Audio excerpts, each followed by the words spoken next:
And now, ladies and gentlemen, we're going to take you behind the scenes and show you how a picture was created. Early in 1938, MGM selected Mervyn LeRoy to produce The Wizard of Oz. The screen adaptation having been completed, the momentous task of casting the players for each of the many important parts was attacked. The role of the Scarecrow had been assigned to Ray Bolger. The clattering, squeaking Tin Woodman was Jack Haley. The blustering, whimpering, cowardly lion was Bert Lahr. Glinda, the beautiful fairy queen, Billy Bert. But what of the wizard himself? Who was humorous enough, clever enough, and foolish enough to play the wizard? And equally important, what of Dorothy, a sweet little girl who journeys to the land of Oz? Not only must she be a fine actress, but she must be a great singer. And so, in June 1938, in the office of producer LeRoy... May I come in, Mr. LeRoy? Judy, I'll say you may come in. I just called you at your house. Your mother said you're on your way to the studio. Oh, I just couldn't stay home. I was so nervous. Nervous? Why should you be nervous, Judy? Well, after all, Mr. LeRoy, I was thinking maybe I'm not good enough for the part. Well, Judy, even a smart little girl like you can be wrong. We've just seen the test we made of you for the part, and... You mean I'm... Well, you've guessed it. You're Dorothy in The Wizard of Oz. Oh, Mr. LeRoy, it can't be true. I dreamed and hoped for a chance like this, but I never really thought I'd be so lucky. Well, you're not lucky. We're the lucky ones. Oh, but, Mr. LeRoy, I just can't believe it. But if I do wake up and it's all true, I promise I'll work and study and do anything to make good. Spoken like the real trooper that you are, Judy. Well, I think I better go now. I mean, do you mind, will you excuse me if I run home and tell my mother the news? She'll be so thrilled. Run along, Judy, and best of luck. Oh, I'm so happy. Well, all I can think of is thank you, Mr. LeRoy. Thank you, Judy. I mean, Dorothy. And so Judy Garland was selected to play the lovable Dorothy, the little girl who travels to the land of Oz and once there, despite its beauty, longs to return to the most desirable place on earth, home. Now Metro had one more casting problem. Who could play the Wizard of Oz, that lovable humbug, that man with a power complex, in short, a delightful phony? The scene, the casting office on the MGM lot. I remember it well because on that particular day I happened to drop in to see Fred Zadig myself.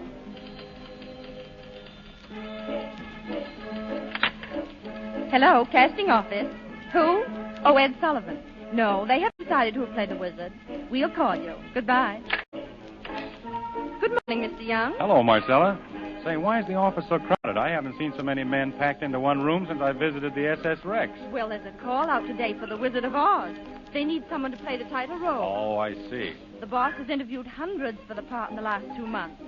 Wait a second. Here he is now. Hello, Bob. Hello, Fred. Well, we've got a wizard at last. You have? Oh, who is it? Tell us. Gentlemen, I want to thank all of you for coming today. The studio has made a definite decision. The part of the Wizard of Oz is given to Frank Morgan. I demand a recount. Why, I'm a better actor than he is any day. The idea of giving a juicy part like that to such an incompetent loafer. Frank Morgan? Why, that's me. And so the casting of The Wizard of Oz is complete. And then comes the news that rehearsals are to start. For this picture, unlike other pictures, required months of extensive rehearsals before even a foot of film was shot. The scene, a rehearsal stage where the director has been working with the cowardly lion, played by Bert Lahr. Who's a cowardly lion? Why, I can lick anybody half my size. The bigger they are, the harder I fall. No, Bert, I don't think that your mood conveys enough courage. Now, remember, you're a braggart. I gotcha. Why, I'll tear apart the toughest lion in town. I'll lick my weight in lioness potatoes. Come on, put 'em up. Oh, running away, eh? I'll show you. There, take that. How do you like that guy? Knocked himself out again.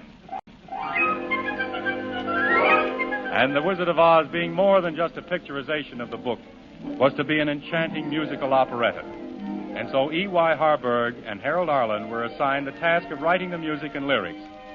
For long weeks, Harburg and Arlen worked until the day that the score was completed. And then, in the penthouse overlooking the studio lot where the composers lived, with their piano. Hello, Mr. Harvard. Hello, Mr. Arlen. Hello, Judy. We've been waiting for you. Judy, we've just finished writing one of the songs you're to sing in The Wizard of Oz. And no one's heard it yet. So we've got our fingers crossed. Oh, I can hardly wait. Will you play it now? Just sit you here, Judy. Lend us your ears. You actually mean I'm going to be the first one to hear this? That's right. But I hope you're not the last one that's going to hear it. Now, this song is the theme of the entire picture. You're the little girl in Kansas. That unhappy little girl who's always yearning to be somewhere else but home. Oh, but I like my home. We don't mean your home in Bel Air, Judy. We mean the home in the picture. Oh, you mean I'm always trying to escape from myself. Mm-hmm. That's it, Judy. And we try to express that yearning, the yearning of all little girls in this song. Sing it, Harold. Listen, Judy. Somewhere over the rainbow, way up high, there's a land that I heard of once in a lullaby.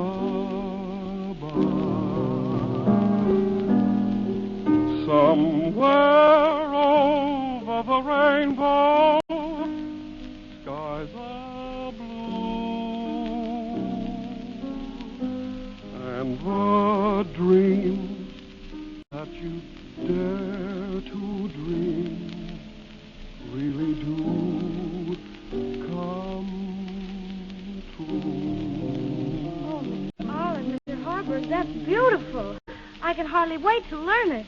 Will you teach it to me, please? Now? Somewhere over the rainbow, way up high, there's a land that I heard of once in a lullaby.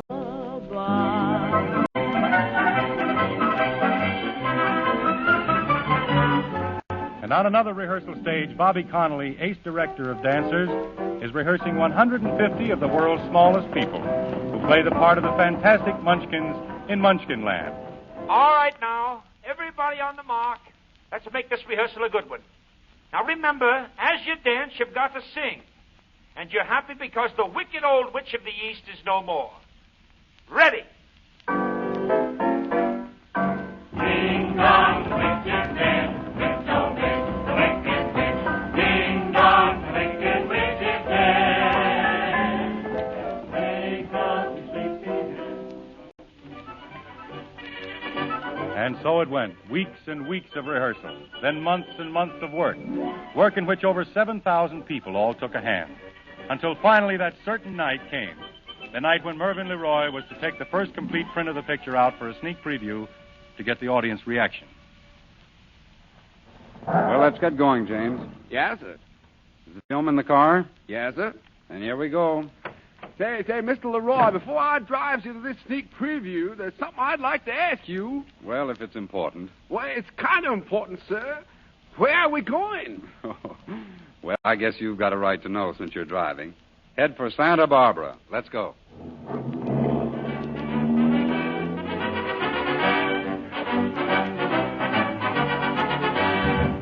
Ladies and gentlemen, I've been managing this theater for many years. Hundreds of important films have been previewed here. But tonight we present a sneak preview of a picture I know everybody's been waiting to see.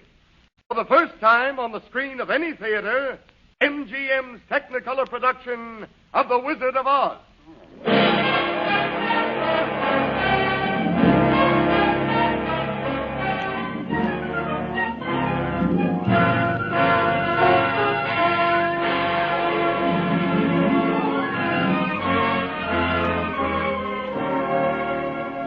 And then for almost 2 hours, 2,000 people, young and old, sat in that theater in rapt attention as The Wizard of Oz unrolled before them on the screen in all the glory of its beautiful Technicolor production. When it was over, the cheers and applause of the audience were deafening. The Wizard of Oz will be released to theaters throughout the country on August 25th, and I know you'll all want to see it when it plays your favorite theater. Now, in just a few moments, all of you will become guests at the big studio party, which is being held this evening in honor of the Wizard of Oz cast, where you Maxwell House friends will hear for the first time on the air a special preview of music and meet the famous characters in the Wizard of Oz. Bert Lahr, Ray Bolger, Judy Garland, Fred Stone,